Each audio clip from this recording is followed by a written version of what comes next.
یہ دھواں 750 سال کی آلودگیوں میں مکس اپ ہوا اور دسمبر کی دھند میں ملا اور گہری تبیز اور سیاہ گیس میں تبدیل ہو گیا۔ یہ گیس 5 دن شہر کے اندر گھومتی پھرتی رہی۔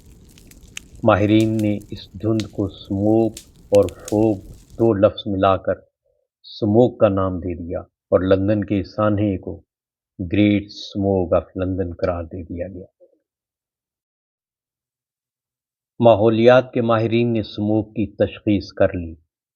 اب علاج کی باری تھی۔ علاج کی ذمہ داری کنزرویٹو پارٹی کے ایم پی سر گیرالڈ ڈیوڈ نے لی۔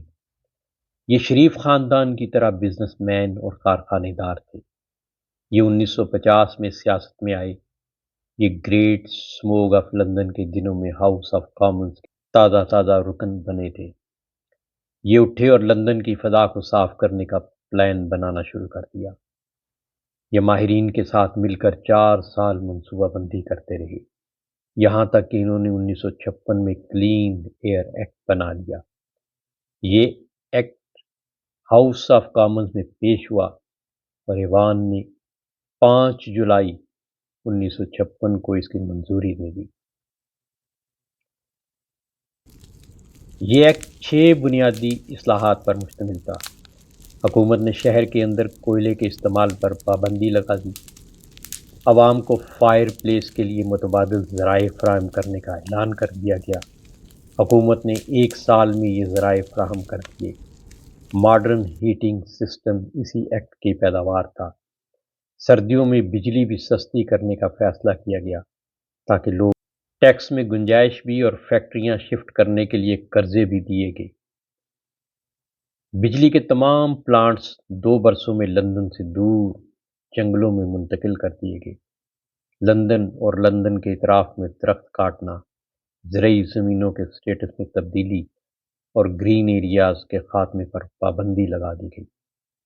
ملکہ تک کو درخت کاٹنے سے قبل تحریری اجازت کا پابند بنا دیا گیا اور پبلک ٹرانسپورٹ میں اضافے، پرائیویٹ گاڑیوں کی حوصلہ شکنی اور پٹرول کے معیار کو بلند کرنے کا فیصلہ کیا گیا۔ ہاؤس آف کامنز نے ان اصلاحات کی منظوری دی۔ حکومت نے کام شروع کیا اور ایکٹ کی منظوری کے صرف 4 سال بعد 1960 میں لندن کی فضا مکمل طور پر سموگ فری ہو گئی۔ یہ ایکٹ اس قدر مکمل اور سخت تھا کہ سر گیرالڈ ڈیوڈ کو خود بھی اس کا نقصان اٹھانا پڑا اور ان کی اپنی فیکٹریاں بھی لندن سے باہر منتقل ہوئیں۔ اب ہم گریٹ سموگ آف لندن سے گریٹ سموگ آف لاہور کی طرف آتے ہیں۔ پنجاب پچھلے 3 برسوں سے شدید سموگ کا شکار چلا آ رہا ہے۔ نومبر کے مہینے میں لاہور، بہاول نگر، پاک پتن، فیصل آباد اور ٹوبہ ٹیک سنگھ زہریلی دھند میں گم ہو جاتے ہیں۔ پنجاب اس بار بھی سموگ میں دفن ہے۔ ہماری فضا میں اگر 80 مائکرو گرام زہریلے مادے ہوں تو ہمارے پھیپھڑے انہیں برداشت کر جاتے ہیں، لیکن لاہور اور اس کے مضافات میں اس وقت آلودگی کی شرح 200 مائکرو گرام کیوبک میٹر ہے اور اس دفعہ تو یہ 300 سے بھی زیادہ کراس کر چکی ہے۔ اگر فضا کا ٹیسٹ کریں تو ہمیں اس میں کاربن مانو آکسائڈ، سلفر اور نائٹروجن کی بھاری مقدار ملے گی۔ یہ تمام مادے زہر ہیں۔ لاہور کی فضا میں 300 سے 400 فٹ تک آکسیجن کی شدید کمی بھی ہے۔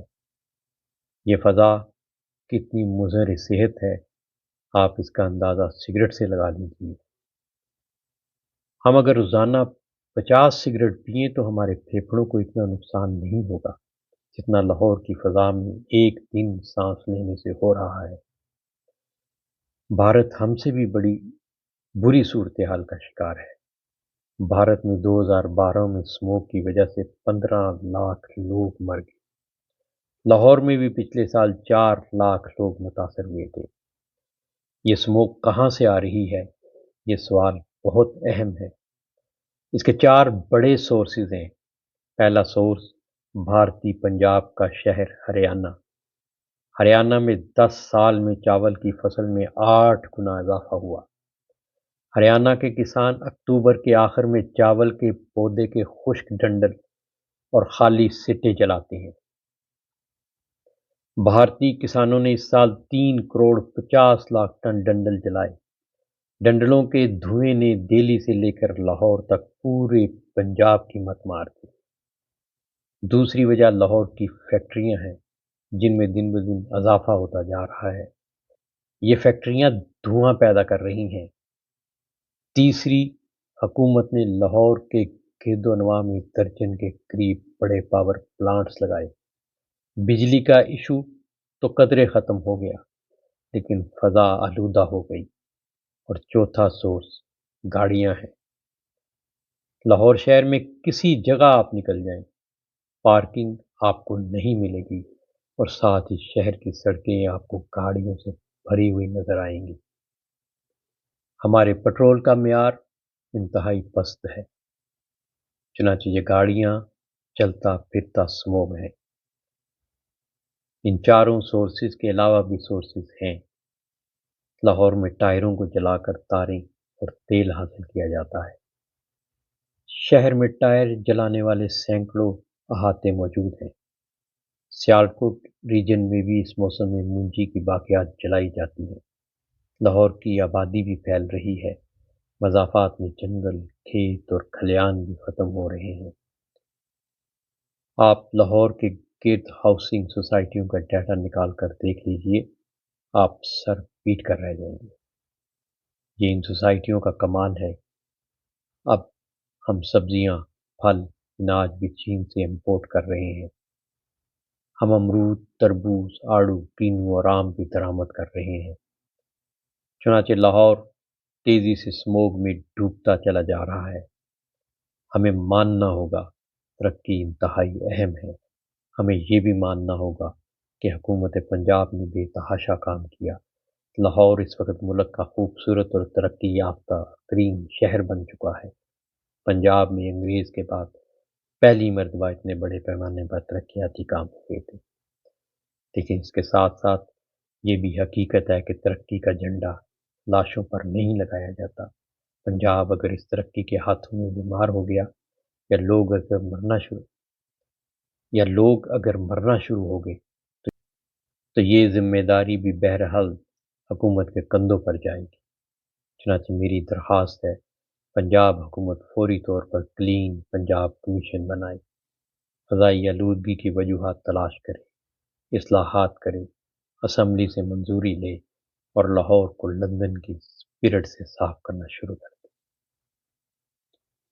لاہور اور اس کے گرد و نواح میں اصلی شجرکاری کرائے، فیکٹریاں باہر شفٹ کرائے، گاڑیوں کی تعداد کنٹرول کرے، پیٹرول کا معیار بہتر بنائے، کوڑا، ٹائر اور کوئلہ جلانے پر پابندی لگائے۔